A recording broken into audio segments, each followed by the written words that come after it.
Everyone, स्वागत आप सभी का गणित मंत्रा के एक और नए वीडियो में। दोस्तों, आज की इस क्लास में हम आप सभी को अनुपात निकालना सिखाएंगे, वो भी दो तरीका से। ऐसे तो तरीका 3-4 होते हैं, लेकिन दो बेहतरीन तरीका मैं आपको बताऊंगा और अनुपात निकालना सिखाऊंगा। अब किसी भी क्लास में ये वीडियो आप सभी के लिए काफी ज्यादा इंपॉर्टेंट है। तो आइए, कैसे निकाला जाता है अनुपात, किस तरीका से मैं आपको सिखाऊंगा, आखिर ये अनुपात होता क्या है, सबको डिटेल तरीका से समझते हैं। सबसे पहले अनुपात की बात करें। अनुपात, इसको जो आपको कभी नहीं लिखेगा अनुपात, आपको सवाल में ये दो बूंदा यानी ये सिंबल इसका होता है अनुपात का। इंग्लिश में बोले तो रेशियो बोलते हैं, तो ये सिंबल दे देगा। अनुपात का मतलब होता है कि दो या दो से अधिक सजातीय राशियों का तुलनात्मक मान। मतलब यहाँ से एक बात आप क्लियर याद रखिएगा कि जो रेशियो होता है, जो अनुपात होता है, वो रियल वैल्यू नहीं होता है किसी चीज का, वो तुलना किया हुआ वैल्यू रहता है। जैसे मैं बोलूं कि 10 केजी चीनी और 8 केजी चीनी, 10 केजी चीनी और 8 केजी मीठा, ये दोनों का रेशियो क्या होगा? 10 केजी चीनी और 8 केजी मीठा का रेशियो यानी अनुपात क्या होगा? तो अनुपात कहते हैं कि दो या दो से अधिक लेकिन सजातीय राशियों का तुलनात्मक मान। देखिए, यूनिट जो होना चाहिए, यूनिट वो सेम होना चाहिए। अभी मैं समझाता हूँ सेम। जैसे अगर रेशियो की राइट तरफ ग्राम में है, तो लेफ्ट तरफ भी ग्राम में होना चाहिए।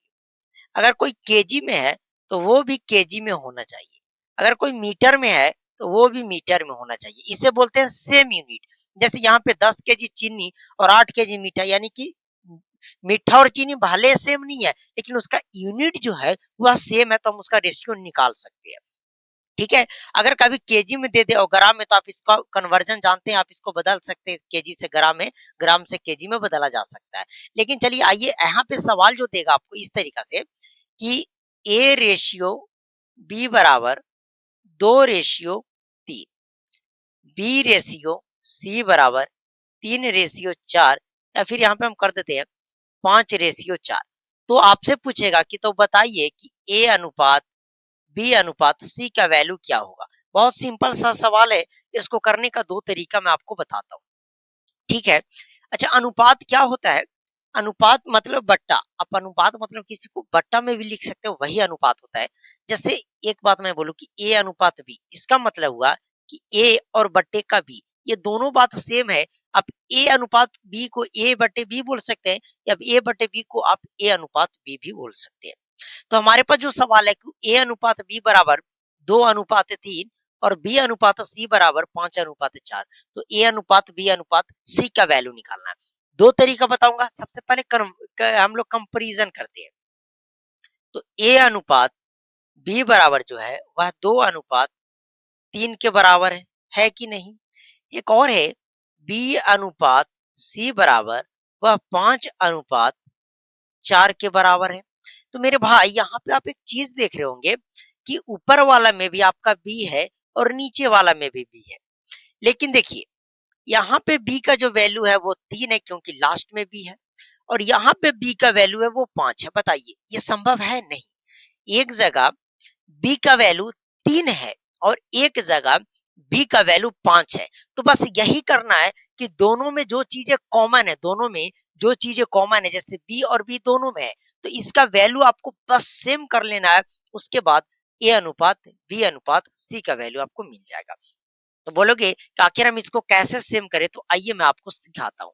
क्या करना है कि यहाँ पे जो B का वैल्यू है वो 3, इसमें गुना कर दीजिए, और इसमें वैल्यू 5 है तो पूरे ऊपर में गुना कर दीजिए।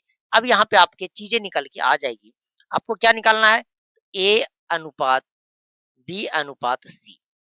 बताइए, 5 को 2 से गुना करेंगे, 5 दूना 10, यानी A का मान हो गया 10 अनुपात B, तो 5 तिया 15, और यहाँ भी कीजिएगा तो 5 तिया 15 हो गया।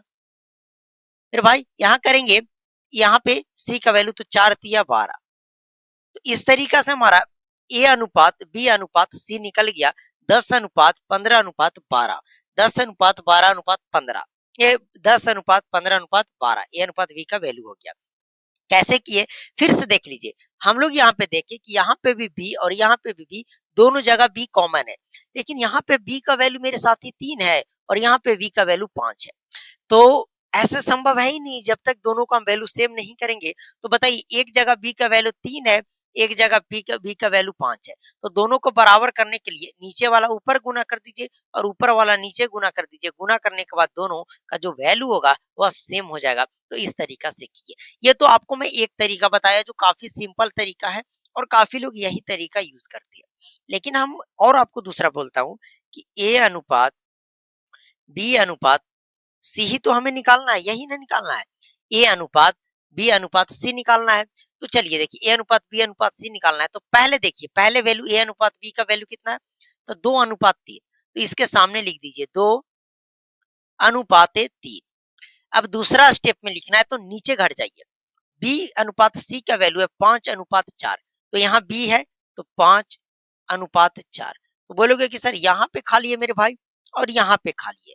तो इसके राइट तरफ जो है और लेफ्ट तरफ जो है उसको भर दीजिए। तो 3 यहाँ पे भरा जाएगा। इधर क्या? तो इसके सामने 5 है वो भरा जाएगा। मल्टीप्लाई कर दीजिए। 5 दूना 10 अनुपात 5 तिया 15 अनुपात 4 तिया 12। देख लीजिए मेरे भाई दोनों मेथड से आपका आंसर सेम आएगा। देखिए तरीका बदलने से आंसर पे कोई इफेक्ट नहीं पड़ेगा। हमने सिर्फ तरीका बदला है तो क्वेश्चन तो वही है, बस बनाने का तरीका हम लोग चेंज किए। पहला तरीका में हम लोग क्या किए कि हम लोग कंपैरिजन करके दोनों का वैल्यू सेम कर रहे थे। अगर ऐसे रहता ए अनुपात बी बराबर ये है बी अनुपात सी, तो यहाँ पे देख रहे कि बी और बी कॉमन है तो दोनों जगह का है ना बी का वैल्यू बराबर कर लिया जाए। बी का वैल्यू कैसे बराबर करते हैं? तो दोनों में जिसका वैल्यू है उसको ऊपर नीचे गुना कर दीजिए। दूसरा तरीका हम लोग क्या अपनाएं कि ए अनुपात ए बी सी का वैल्यू निकालना है, ए अनुपात बी अनुपात सी। तो बस ए बी सी आपको लिख दीजिए। पहला ये है और दूसरा ये मान लीजिए। तो पहले में आपको रख देना ए अनुपात बी बराबर कितना है? तो 2 अनुपात 3। दूसरी बात बी अनुपात सी, तो एक तल्ला छोड़कर आपको नीचे आना है तो 5 अनुपात 4। अब आपको देख लेना है कि कहाँ पे खाली है, उसके राइट और लेफ्ट में जो